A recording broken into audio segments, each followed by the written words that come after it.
tonight we're going to look at the subject of understanding time, what the Bible tells us about time. And so we're going to begin by looking at Genesis chapter 1. So if you have your Bibles and you want to look at them, have them open. But Danny, thanks again for joining us tonight. It's my pleasure, and I want to point out that I'm prepared this evening. The last couple of times I had a catch in my throat, so I have water prepared for myself this time. And as usual, I'm using my McVitie's digestive coaster for that. And I want to apologize. The last two times I mentioned that I called digestives cookies, which is what we call it here in the States. But on your side of the pond, it is, of course, biscuits, which is something very different from our biscuits. But anyway, I'm so delighted and glad to be here. I'm having a lot of fun doing these discussions. Great. Yeah, we'll let you off. We won't hold it against you for calling them biscuits, for calling them cookies rather. But let's talk about time, Danny. How should we understand time? What is time, and maybe what is something like eternity? How can we understand that from Genesis chapter 1? Oh, wow. I wish I could. We in physics, we use time all the time. It's this thing we discuss. We know a lot about it, but we really don't know what it is. And someone said once that time is just God's way of keeping everything from happening all at once. And that's pretty good, actually, even though it's kind of defined in a negative way. But I would say that time is more of like the sequencing of events. You can talk about things happening earlier or prior, things happening later, but there's a sequence thing, A, B, C, D, different things happen as we progress through that time. And, back when I was taking algebra in high school, we defined this thing called a function, which was a single valued relation.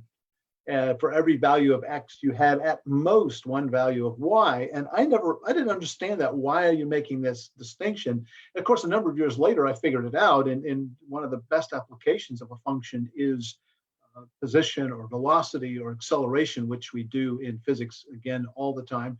And those are all functions of time, which means that you can only have one value at any given time.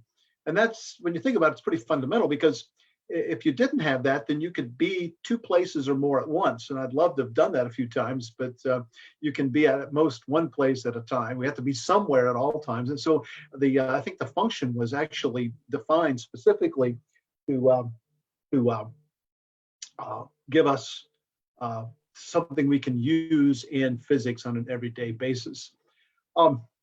And time, I think, is a creation of God. I think God is quite apart from time. In eternity to come, I think we will still experience time. I think only God can experience true timelessness. And for us, there will be a sequence of events. This will happen first, and this will happen second, and so forth. And we have, in that respect, some aspect of eternity inside of us. We're born at a certain time. So we've not always existed, but we will have an eternal destiny. We will live forever or die forever, as the case may be, if our salvation issue is involved there. But God is truly eternal in the sense that he's always existed and always will. And actually, I think there was a beginning of time. I think that's what Genesis 1:1 is talking about when it says, in the beginning. I think that's the initiation of time as we know it. What existed or how things worked before that, I haven't a clue. I have a finite, time-bound mind that prohibits me from truly understanding that. But I do believe from Scripture, the implication is very strong that there was a start to everything apart from God. And that start was the creation, starting there in Genesis 1:1. So again, God is truly eternal. Nothing else is. Is there anything in science which would point us to the universe having a beginning? If we're talking about in the beginning, time started, is there anything then from the physical universe that would indicate time had a beginning? Well, I think the second law of thermodynamics definitely does that for us. The first law of thermodynamics is the conservation of energy. It says that matter can neither be created nor destroyed. But the second law says while matter can't be created nor destroyed, it can be changed, be transformed and used. And through the process of doing that, you get kind of a degradation in energy. It's not as useful as it used to be. So the amount of useful energy in the universe is always decreasing. And we quantify that, a thing called entropy, and that's a measure of disorder or measure of unusefulness of energy, and it's continually increasing. And so if you extrapolate that into the past, you realize you have a problem, because if the universe has always existed, there would have been an infinite amount of time for entropy to have maximized, which means that life would not be possible. Energy systems, engines and so forth would not work. And that obviously is not the case. So therefore, we can conclude, I think, on the basis of science, that the universe as we know it has not always existed. I think the second law of thermodynamics indicates that the universe began in a finite time in the past. Yeah. So would Genesis 1 also tell us what the purpose of time is? Maybe on day 4, are there any hints there on the fourth derivation of why God created time?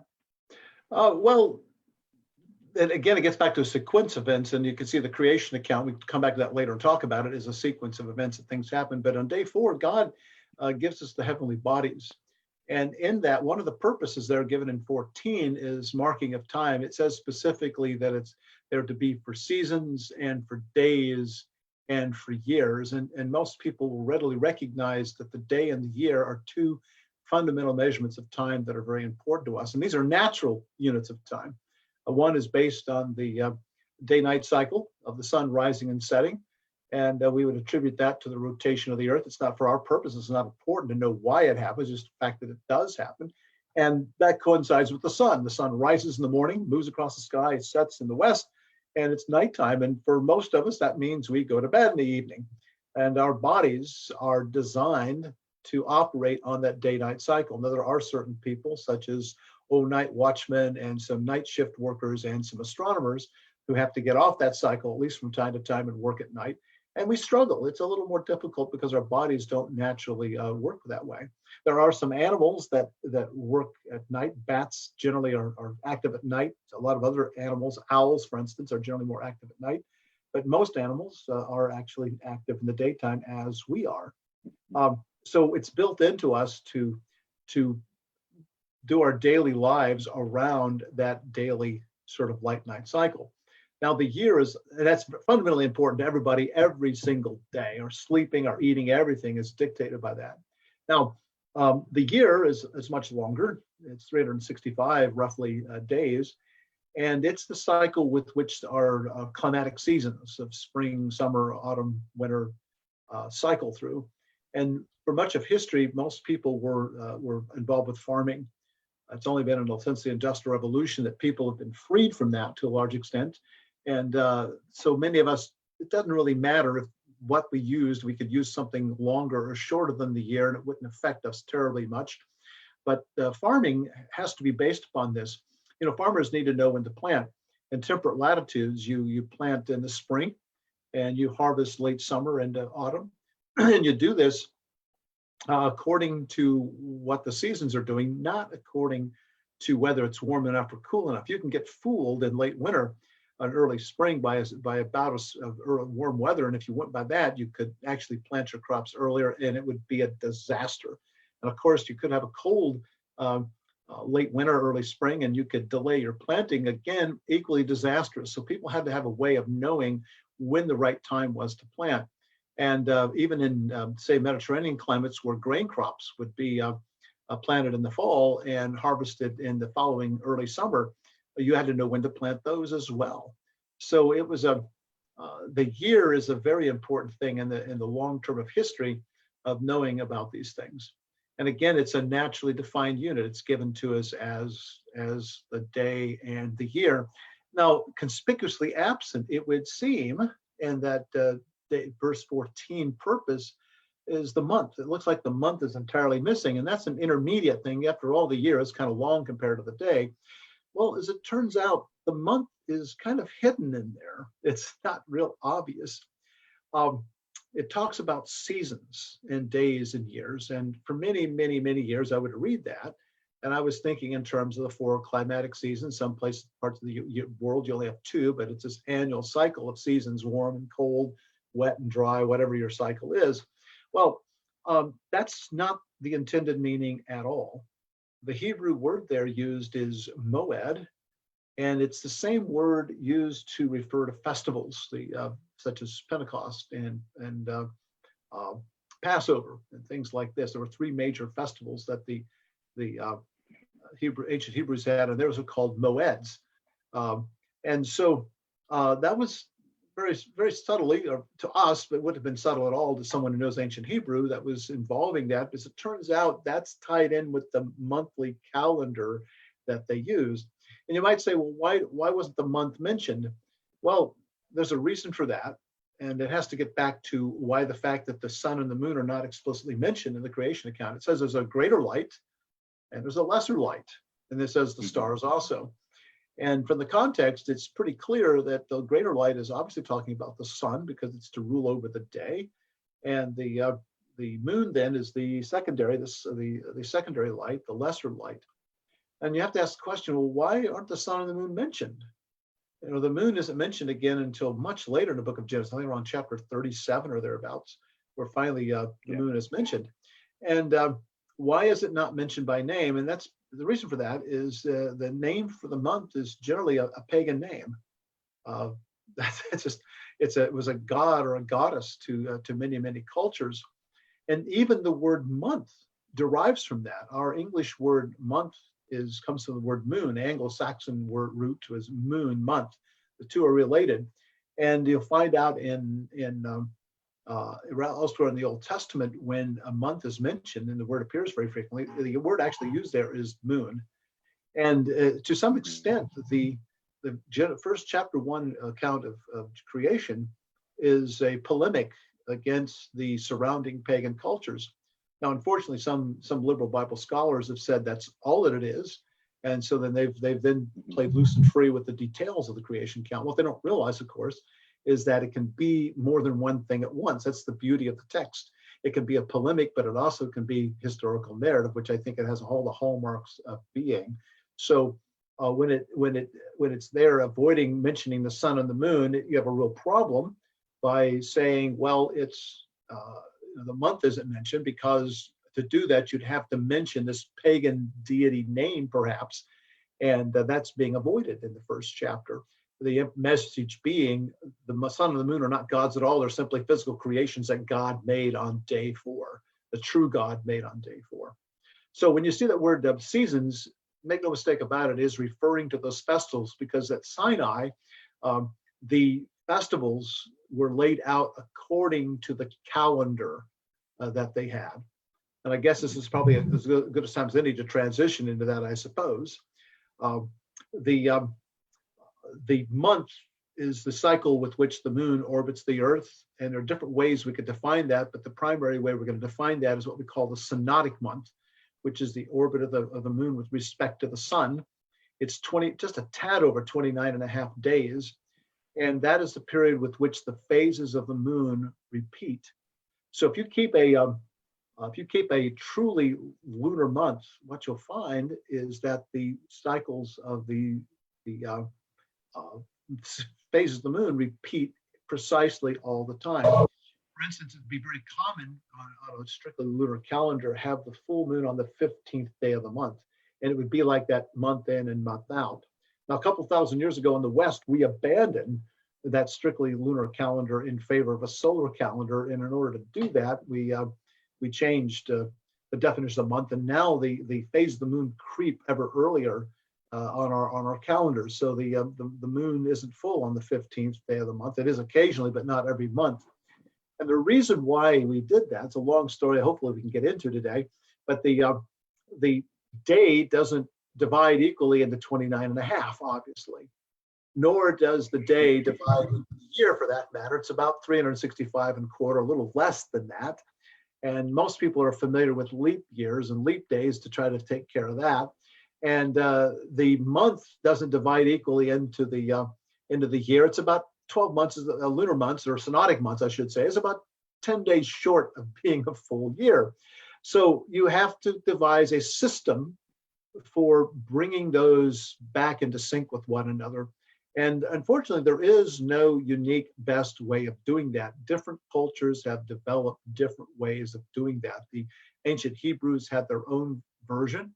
It's called a luna-solar calendar, combining lunar and solar together. The Islamic calendar, which is coming out of ancient times, is a strictly lunar calendar. We recently had the holy month of Ramadan on the Islamic calendar. It creeps about 10 days earlier each year because on our civil calendar, because of that mismatch, and they follow a strictly lunar calendar. And we follow a solar calendar. We gave up on the month 2,000 years ago. And here's the way we think it basically worked. The cycle starts at what we call the new phase. This is where the moon passes between the Earth and the sun. And at that point, the lit side of the lit half of the moon is facing away from the Earth. And so if you were to look towards the moon, you would see the unlit half, which is very dark compared to the lit part. But on top of that, it's in the same direction in the sky as the sun is. So you've got the moon at its faintest, close to the sun, which is 1,000,000 times brighter than the full moon anyway. So for 2 to 3 days around new moon, you cannot see the moon at all.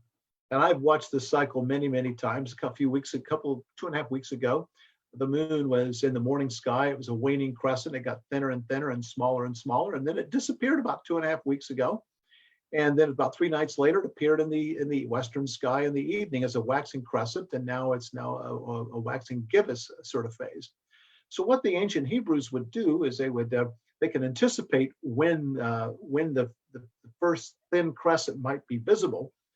You'd get a priest to set up on a hill looking towards the western sky or southwestern sky, depending on the time of year. And after the sun set, they would peer diligently looking for that thin crescent. And if you are going to see it at all, it's going to be in the first 20 minutes or so. And if they spotted it, then they would say, aha, this is day number 1, the beginning of the new month.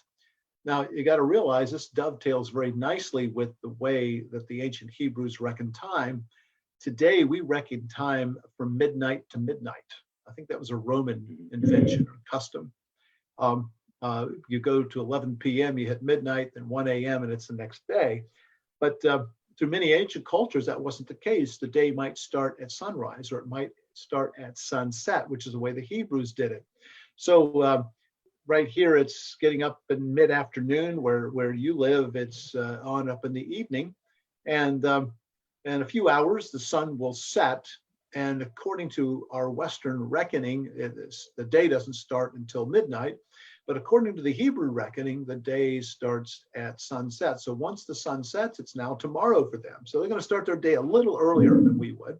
That's the reason why the Sabbath actually starts on our civil calendar Friday evening at sunset and ends Saturday evening at sunset. So certain things that Jews cannot do on Sabbath, they can't do Friday evening after sunset, but they can do them after sunset on Saturday. And many people fail to recognize that. Incidentally, this is hinted at very clearly in the Genesis account, because each of the first 6 days of creation, it says the evening and the morning were the first day or the second day. And when I read that growing up, I thought that's kind of weird. Why is it evening and morning instead of morning and evening? Well, it's because I didn't understand this at the time, but it's because their day starts in the evening at sunset. So if the sun is just set and you've got about 20 minutes to look for that thin crescent, and if you see it, then you know it's the beginning. That day that just started a few minutes ago is the first day of the new month. Now, if the synodic period is 29.5 days, then you know the next month is going to start either 29 or 30 days after that. And so people were able to pretty quickly figure out when that window of opportunity was. If there's any uncertainty, then they would go out and look. But you don't go looking for that thin crescent moon until after at least 29 days have passed. There's no need to look for it because it ain't going to be there. And generally what you'll end up with is alternating 29 and 30 day months, 29, 30, 29, 30, 29, 30, because the month is a little longer than Sonatic month is just a tad over 29.5 days, occasionally up to 30-day months. Well, what do you do if it's cloudy? Well, if it's cloudy and you can't really make the observation, then you go ahead and call it based on the alternating 29 and 30. You can get it back into sync the following month. That might require a couple of 29s in a row occasionally, but they got it down pat. After a few years of record keeping, you can kind of see the pattern that came there. And that's day 1 on your calendar. And if you count 14 days later, the 15th day of the month, it's going to fall on the full moon. And that's significant because when you get to Sinai, God ordained after they leave Egypt, they're in the wilderness now, he starts to give the law to them, and he says, okay, this is your Passover. You're going to celebrate every year on the first day of the first month of the year. Keep in mind that their calendar up to that point began in the autumn. Their idea of starting in January came much, much, much later. Most of the ancient cultures there in the Middle East began their year in either in the spring or in the autumn. The Hebrews apparently were in the autumn, but at Sinai, he said, this will be a new calendar for you. The first month, this month of Abib, will be the first day of the first month of your calendar. Now we know that is in spring, because beginning of spring, around the time of the vernal equinox, because Abib occurs then. It's a word that refers to the budding or the greening of the barley harvest, and the barley harvest actually began to come on there in beginning of spring. It was the first to harvest there. Wheat came a little later, and rye in between, I believe, but barley was the first. And if you look all into that, they have the first fruits that were, it's a wave offering, the first fruit, that's actually barley grain, the very first part that was going to be harvested really soon, and that's going to be important, as we'll see in just a few minutes here. But that's the beginning of the month, beginning of the year for them, and that is on the ceremonial calendar. The Hebrews today still have a civil calendar as well, and so they have this Rosh Hashanah usually in September or October, which is the Jewish New Year. So they have two New Years, one with the civil calendar, which is in the fall, beginning of fall, and the other in the spring or beginning of spring, which is the civil calendar. And apparently the first Passover there in Egypt was on a full moon. I think I mentioned before in one of our discussions, but it's worth repeating. Despite what you may have seen in some of those movies, they didn't leave in the middle of the day or in the morning. They left at night when the death angel passed through. Pharaoh called Moses, said, get out of here, leave, I want you to go. And they departed at night. And that's God's providence, because as it turns out, you can travel very nicely in a full moon if if the sky's clear and you don't have any obstructions overhead, like trees. But of course, they're in Egypt, you wouldn't have that sort of problem. So God provided for them very nicely to have them travel that first night. And ever since, for the past 35 centuries, they've been celebrating Passover at that same time of year on that calendar. And then the other festivals, the Pentecost was 50 days later, and then 6 months later, you had the Feast of Ingathering, the Yom Kippur, the Day of Atonement, and so forth. Those are the big three festivals, all of them fixed according to the month based on that lunisolar calendar. And so I would submit to you, as I said earlier, that the month is implied in using the word moed, because the people hearing the law there would have understood, oh, this is talking about the festivals. Let it be for marking festivals, and that is on a lunisolar calendar. Now, a little complication is, well, how do you keep it in sync with the solar calendar? What's going on with the seasons? Otherwise, it's going to get progressively earlier. Well, if you go ahead and start your season one year about 10 days earlier, then the next year you're going to be 20 days, and the third year about 30 days, which is a whole month once again. So the practice of most ancient societies was to insert what we call a intercalary month, an extra month shoved in to be a catch-up month. And that catch-up month was the 13th month of the year, which would occur late winter, beginning of spring. Now that roughly coincides to our February and March, which, by the way, at one time in the West was our New Year. That was practiced at that point as recently as the British Isles is around 1750, I believe. So they changed it back then, back to January 1. It's a long story there, not terribly interesting for our purposes right now. A lot of confusion when you do stuff like this, by the way. And so the February is kind of the catch-up month, and that's the reason why it's short-changed, as it turns out, as far as having 28 and 29 days as opposed to 30 or 31. But the same thing happened in ancient cultures. That last month would be an extra or 13th month that you would slip in. And the way the ancient Hebrews would do it, as you got into that 12th month, it was a priest's responsibility to determine if we should have the new year start the next month, or we should put an intercalary month. And the way they did this is they would go inspect the barley harvest, the barley crop. They would look at it And if they knew from experience, they could look at the grain as it was developing, and they could see if it was going to be ready by the beginning of the next month when they could offer that grain offering. If it was not, then they would insert that extra intercalary month in and give it an extra month to continue ripening. If it were ready, though, or looked like it was going to be ready, then they would go ahead and say, okay, this month we're having is the 12th month. And you had a couple of weeks to make that decision. The nation wasn't that large and everything was done around Jerusalem. So that was relatively easy for the priest to get together and make that call. Once this practice continued up into New Testament times, once you had the destruction of the temple in 70 AD and the dispersal of people, you had people all across the known world scattered at that point. The Jews, they had a problem because you didn't have a central temple anymore and you didn't have priests located in one location to make that call. So how do you go about deciding? Well, thankfully, there was a thing discovered around 500 BC by several different cultures called the Metonic Cycle. It actually, we think, may have been discovered by the Babylonians first, but the Greeks picked it up from them. A guy named Meton was the one who wrote about it in the Western tradition. That's why we name it after him. And it's a process, a little algorithm whereby you can add that extra month in on a regular basis instead of making it purely observational. I think in the course of a 19-year cycle, you have to add 12 months, which is not exactly 1/3. It's a little different from that, but close enough.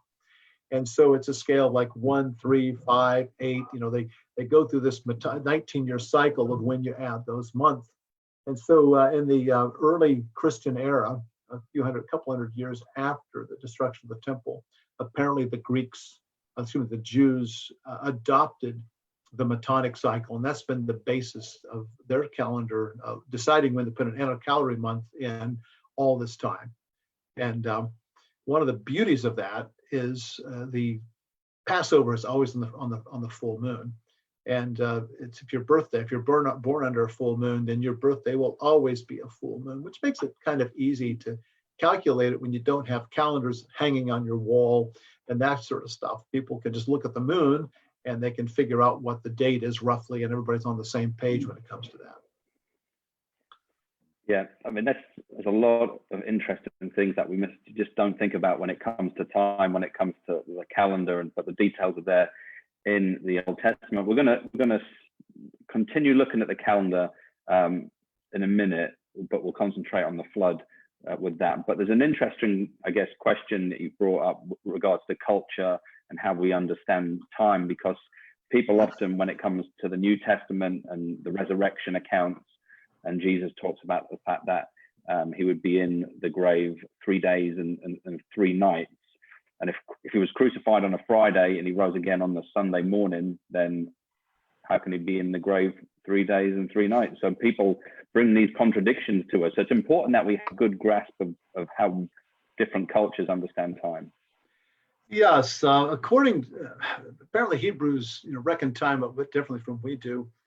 We tend to count, we tend to truncate things when it comes to time. You're not 1 year old until you reach your first birthday. Now I'm 65 years old and I will be for another couple of months. But at the end of September, I'll go to bed one evening and I will be 65, and next morning I will be 66. And that's really kind of nonsense because I'm 65 years and 10 months. I'm a lot closer to 66 than I am now. But we don't count anything until it's a complete year. But the ancient Hebrews apparently counted a fraction of a year. Once you turned 65, 65th birthday, you were now 66 in some respects. You're in your 66th year in these things. They're just different ways of reckoning these things. And it really extended down to days as well. We generally, in our reckoning, we think a day has to be an entire 24-hour cycle. It can't be anything less than that or anything more. It has to be exactly a day, and anything less than a day doesn't really count as a day. But in the Hebrew reckoning of time, a portion of a day counted.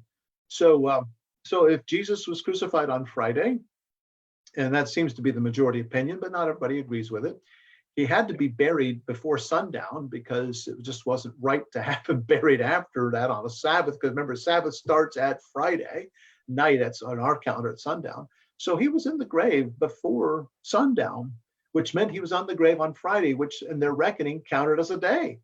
And then he was in the grave all day Saturday, which certainly counted as a day on anybody's reckoning. But then once the sun set, it was Sunday morning to them. It was the third day. Even though in our reckoning, a little over 24 hours had taken past, maybe 26 hours had gone by. That's not the way they thought about time. To them, it was it was counted as a whole day. And so Jesus could have been, we think of, he resurrected, like at 5 a.m. or something. Well, he could have resurrected it at our reckoning at 9 p.m. on Saturday evening. We don't know when it happened. It was sometime after sunset on our reckoning of sunset Saturday. So I used to wrestle with this. I went back and forth. I finally came to grips with the fact that the Hebrews did not think about these kind of measurements of time the same way we do. So I have no problem with there being a Friday crucifixion and Sunday morning resurrection.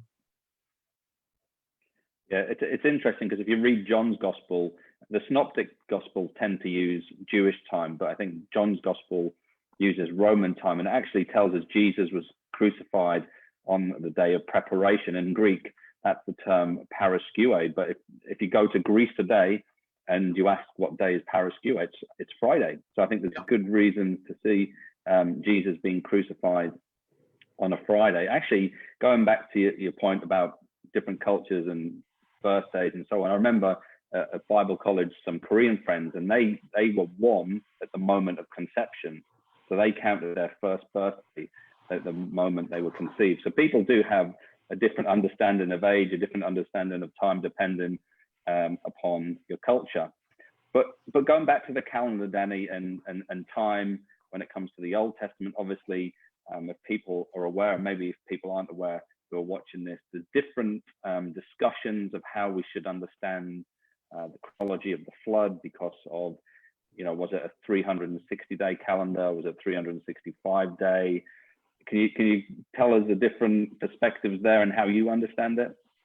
Yes, in chapter 7, I think this is verse 11. Look at it here. Yeah, 7:11. In the 600th year of Noah's life, in the second month, on the 17th day of the month, on that day, all the fountains of the great deep burst forth.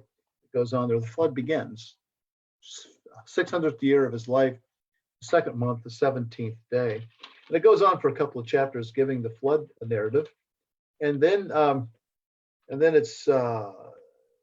gets to the end of chapter 8. I can't find the verse here, but I do know what it says. It says that the flood ended on the 27th day of the second month of the 601st year of Noah's life. So if you read that and you think, okay, well, it started on February 17th and ended on February 27th. On our calendar, you might think that. And I think as a kid, growing up, young man, I thought that. I was naive, didn't understand the calendar any better than that. It's not clear which calendar they were using. It could have been the religious calendar given to them at Sinai, in which case this would have started in the spring, late spring. But it's more likely it's on the civil calendar because the religious calendar had not been given yet, in which case this would correspond to autumn. And that is Hebrew tradition, by the way.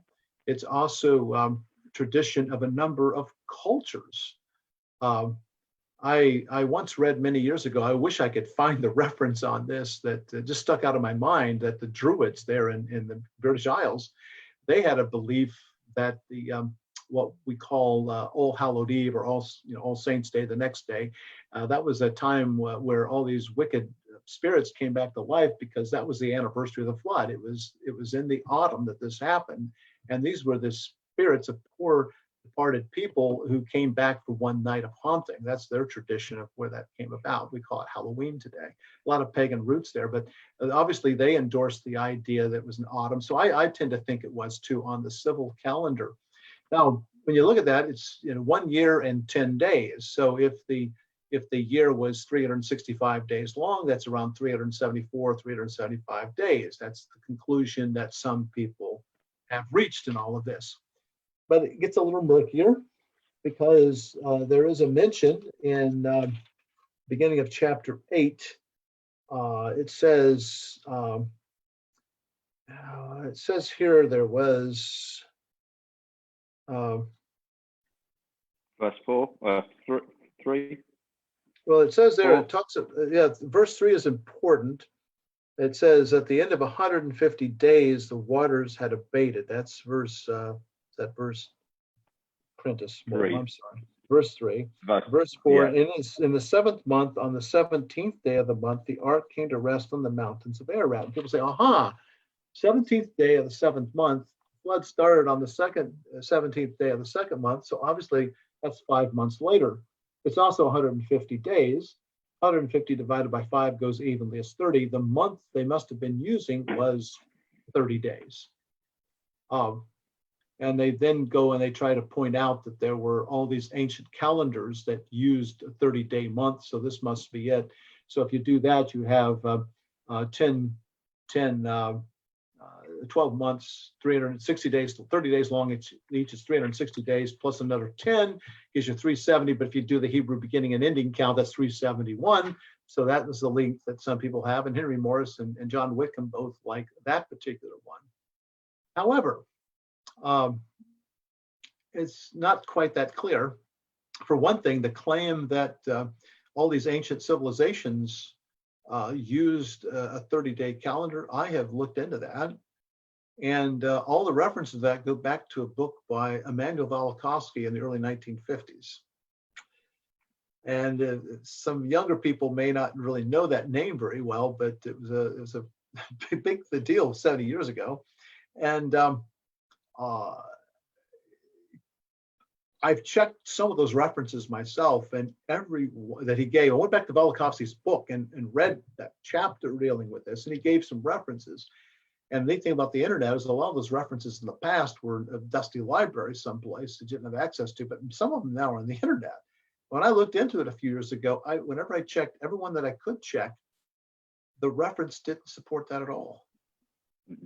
Either Velikovsky misunderstood or he understood and misrepresented. I could not find any evidence that anybody really used a truly ancient 30-day calendar. It just wasn't there. The Egyptians sort of did, rather late, but they had a 5-day intercalary period at the end of the year. And that was the one that was, made up the difference. So that just puts the lie really to that thing. And so I'm not aware of anybody who's a 30-day of the month. And I say, well, what about this match then between 150 days and 30 days and 5 months? Well, look at it very carefully. In verse 3, it says, the waters receded from the earth continually. And at the end of 150 days, the waters had abated. You still got 7 months of flood left. The flood didn't end now. And then it says, and in the 7th month, on the 17th day of the month, the ark came to rest on the mountains of Ararat. And people assume there that the abating of the waters and the grounding of the ark on the mountains of Ararat refers to the same event. Well, it might, but then again, it might not. The two seem to be related. They also assume that the count of 150 days is an exact count. Well, it may be, or it may not be. Many times, I'm sure it's true in the UK as well, but in legal proceedings and documents, we oftentimes have deadlines of 30 days, 60 days, 90 days, and so forth. And that's no accident. That's clearly referring to a month, 2 months, 3 months, and so forth. Now, what happens if you come down after 30 days and you go 31 days? Does the calendar month take precedent or the 30 days? Well, that's something only an attorney or barrister could tell me. But that's obviously the intent, and maybe that's what's referring to here. It's a rough count of this. It may not be an exact one. I'm just giving you a couple of reasons why this may not imply necessarily that you have 30-day months. And I believe, my own personal opinion here is that the month was actually the 29.5 day. It's so common around the world, and they would have had alternating days. Certainly during the flood, much of the flood, Noah could not have observed the months, but he would have had ability to tell day-night cycle, and he could keep check marks, of how many days have gone by. So he would know when the months were. Remember, it's not necessarily absolutely necessary to look at the crescent moon, the first thin crescent you can see at the beginning of the month, to know when the month begins. You have ways of dealing with that reckoning. And so if you had alternating 29 and a half days after 10 months, you've got about 350, after 12 months, you have about 355 days. You go another 10 days to get from the 17th to the 27th. And look what you have. You have a 365 day count, 366 if you want to count the beginning and last day as the Hebrews would. Either way, you've got a year, you've got a flood that lasts exactly a year. I don't think that's coincidental. Well, I figured that out on my own, and then I found out later that there are other people who have already thought that. What's interesting is Wickham and Morris in their book, The Genesis Flood, argued for the 371 days, and they use Cavan, a commentary on Genesis going back to the early 50s, on that one. But when I looked up the reference, actually what Cavan said was, we could arrange it this way with a table, and they just reproduced the table. And then he said, but actually it's better fit this way. And the exact motif that I had, the same arrangement I had. And then Cassuto, who was an Italian Jew in the middle part of the 20th century, was actually arguably the greatest Hebraist of the 20th century, I think. He made an interesting comment that in some of his writing on this, he said that he looked at the Septuagint and the way they translated it very differently there. And what they were using was an Egyptian calendar, he believes, because the way they expressed it comes out to be exactly 365 days. And he believes what the translators of the Septuagint did is they were putting it in terms of what the Greek world could understand at the time, since it was a Greek text they were translating to. And argued that is so. So I've got a lot of people on my side, very good high caliber people, arguing for 365. Now it's not a hill anybody should want to die on. I'll put it that way. Yeah. So I view the range really from 355 to 375, but really, or actually 365 to 375 being the range, and I'm on the lower end of that. But the point that was the thing was about a year, which is the best answer to give on the duration of the flood.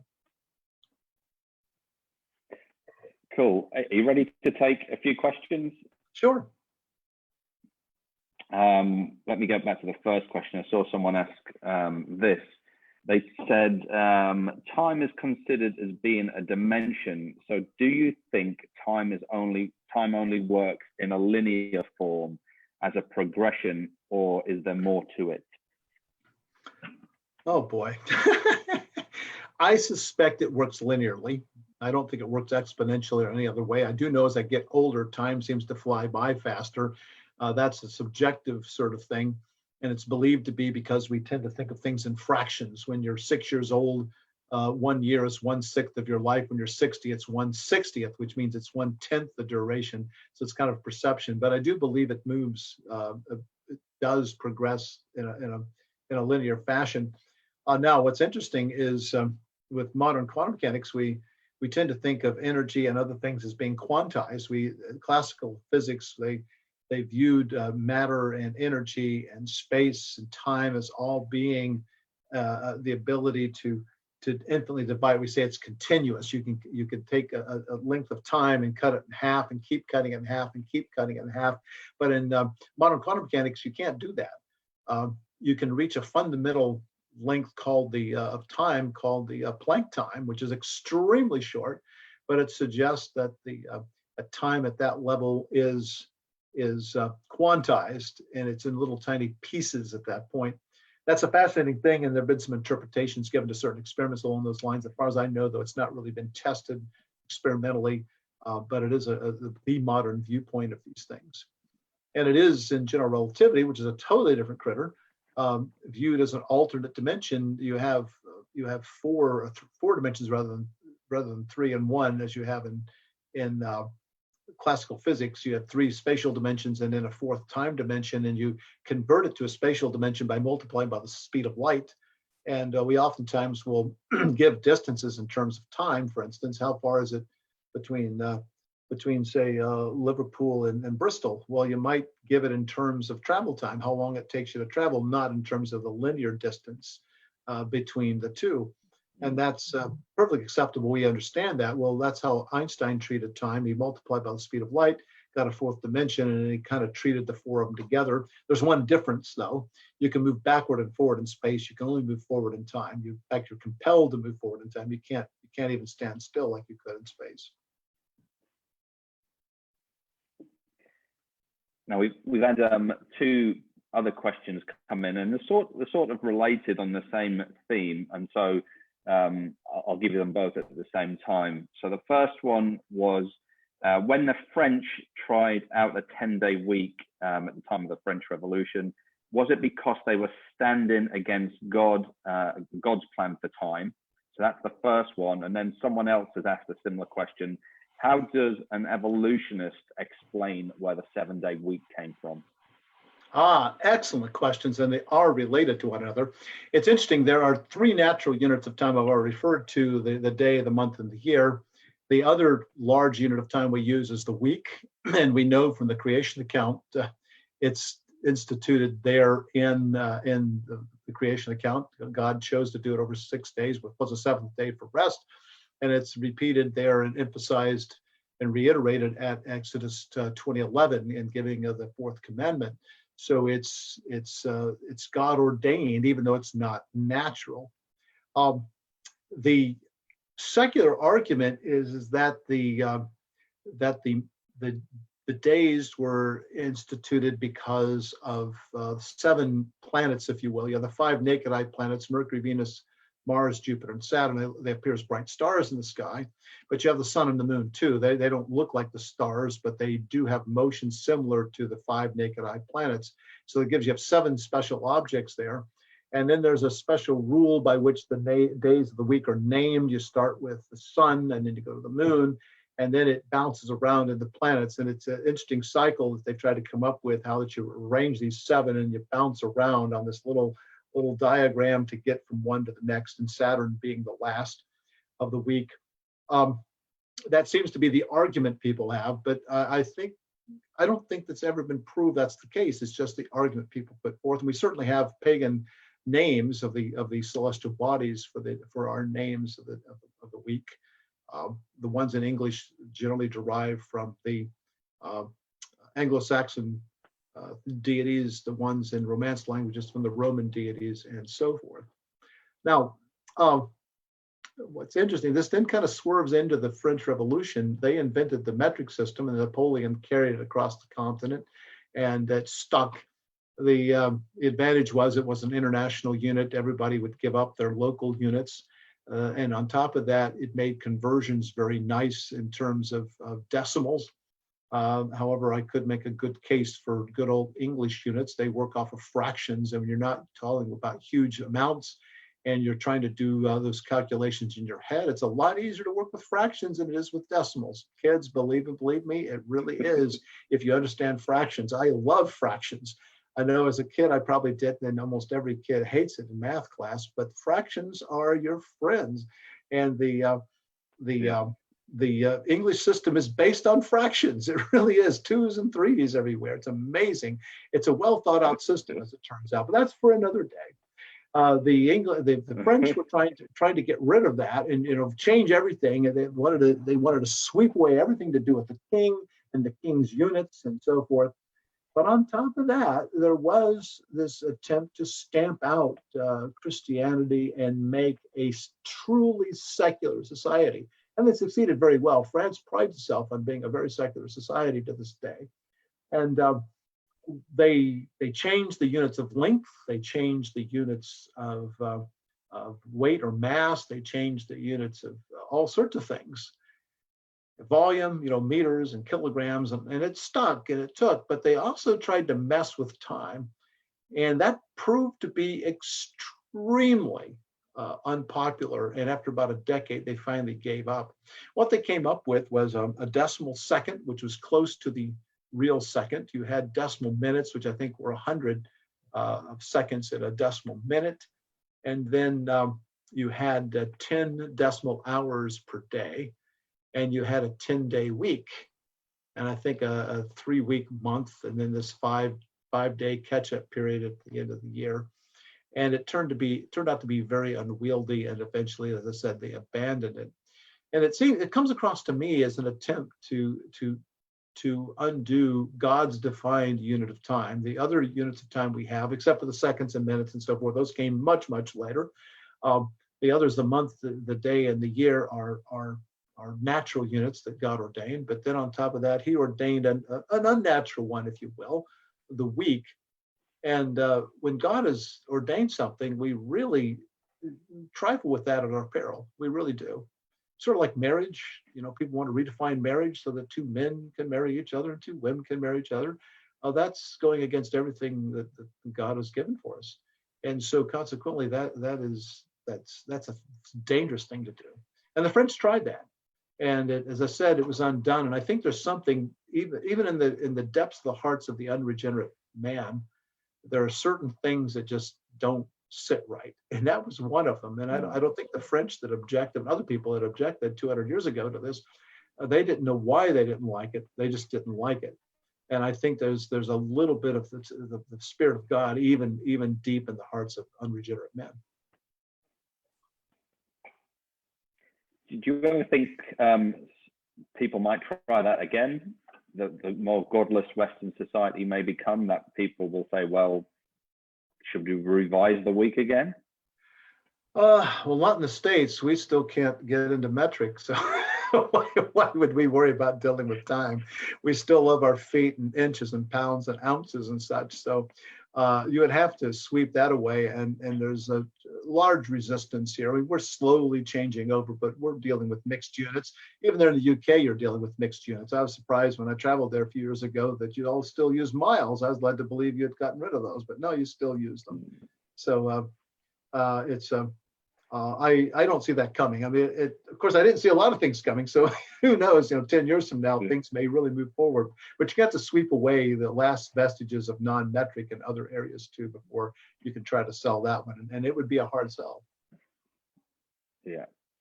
Let's quickly end, Danny, by going again to Genesis 1 and maybe dealing with some of the issues over the age of things. Because I know one of the objections sometimes old Earth creationists or theistic evolutionists bring to Genesis 1 is this idea, well, Genesis 1 isn't really about time for man, it's about God's time. And so it's not talking about days in the literal sense. And when it talks about time there, it's God's perspective, not man's perspective. How do we answer that objection? Okay, well, the people are trying to find all sorts of excuses to have the text of Genesis 1 mean something other than what it clearly states. It is the historical narrative. There's no two ways about it. People try to find poetic elements to it. That's fine. But there's still very strong elements of historical narrative there. I think the problem with most history books, I've said this many times, is that they read like history books. Why not have a history book that reads with flair and pizzazz? If you tell the story of history, but you use very good prose, or you use poetry but keep faithful to the truth, that's going to stick in people's minds more than anything else. And I think that's what was done, woven into that tapestry, is very good literature and poetry, but at the same, and poetic elements, I should say, but at the same time, it doesn't detract from the fact that it was and is historical narrative. Now, having said that, the very first time that a day is mentioned is in verse 5, I believe, where God, in the very beginning of creation, he's created light. He separated the light from the dark, and the light he calls day, and the dark he calls night. And that's immediately followed with the declaration, and the evening and the morning were the first day. And that is very powerful, because God has just told us what a day is. It's at least the daylight part of a cycle. And then he immediately closes it with the into that creation day, the first day. It would be extremely poor writing style, which I think we've already agreed that it's Genesis 1 is an incredible piece of literature. It it would be pretty poor style to define a term, and it is a definition. God defined this to be that, and then immediately use that word in a totally different way. I mean, that's just not the way language works. It's just not the way those things are supposed to happen. So that, to me, that's the most powerful argument, that these are normal days being talked about. It's not long periods of time. By the way, can the word yom, the Hebrew word for day, mean a period of time? Well, yes, it can. That's not the question, though. The question is, given the context, what is the most likely meaning that you have here? And any Hebraist worth his salt will tell you that the very clear message of the context, many other textual arguments there, is that it does refer to normal days. It's only some evangelical people who know some Hebrew that feel embarrassed. They feel that this is just so wrong. We have to make it right. And they're the ones that want to redefine this somehow. And that's just not legitimate to do at all. The day there actually does mean a normal day. Yeah. And let's just quickly deal with two objections that often come up, because people will say, well, in Genesis 2:4, it does talk about in the day that God created, and surely that refers to a long period of time. And if that's the case, why can't the days be long period of time? And then people also point to Psalm 90, which is again a psalm of Moses. So they'll say, well, Moses interprets himself and he says a day with the Lord is like 1,000 years. So aren't days 1,000 years? Well, first of all, if that's what you're trying to argue, then the best you're going to get out of that is 6,000 years. You're not going to get millions of years. So that falls far, far, far, far short. In Psalm 90, it's using a simile. It doesn't say that a day is 1,000 years and 1,000 years is a day. It says a day is like 1,000 years. There it's talking about the fact that to God, he's timeless in some respects. And by the way, Peter in the second epistle quotes from that. And there the context is God is extremely patient with man. People are asking, well, where's the promise of the Lord's return? It's been, since ages past and nothing's happened. The implication being, well, God doesn't care, God doesn't exist. And or he's not coming back at the very least. And he's saying, no, the reason why he's delaying his return is he's giving you people, you rascals, you unregenerate sinners, every opportunity to come to repentance. That is the clear message. It's one of repentance, and God is really, really, really, really patient with you and giving you every opportunity and stretching it out for that very reason. And when you go back to the beginning of chapter 2, it's a summation of what happened in chapter 1. And you could argue that the first division is good at the end of chapter 1. Other people, including myself, would argue it really needs to dribble over into chapter 2 a little bit, because it is a summation. And after verse 3, it switches over to focusing in on the creation of Adam. And when it's summing up there, it says, this is the day that God created all that there is. Well, he's just told you it was 6 days. And so this is saying that, modifying this and saying, okay, this period of time was 6 days. He wasn't saying that in millions of years I created this. That's what's so irritating about this is people want to argue some non-literal use, as you will, or something a bit longer than a normal day, to then shoehorn in a meaning that's totally foreign to it. Clearly, that day you referred to in beginning of chapter 2 doesn't refer to a single day, but it does seem to refer to 6 days. It doesn't refer to millions of years. Yeah, it seems to be a grasping at straws from people desperate to, read in long ages into the Bible. I guess if people want to look at more, I think you've talked about a lot of the stuff we've talked about tonight in your book, The Created Cosmos, is that right? Created Cosmos, yeah, there's a whole chapter on that.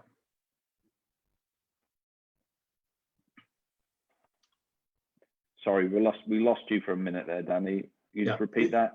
Yeah, it was. I have a whole chapter in the Created Cosmos, I believe, on just time reckoning. Yeah.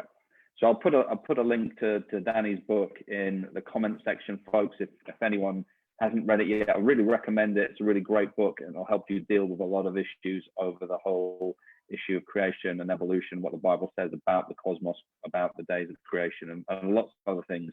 So I'd highly recommend you get that book. I'll put it in the comment section when we're finished in a minute, and I would recommend that you get a hold of a copy of the book. But Danny, thanks for being with us again tonight. It's been a great discussion, and I know people have enjoyed it. It's been a good time. Thank you for having me.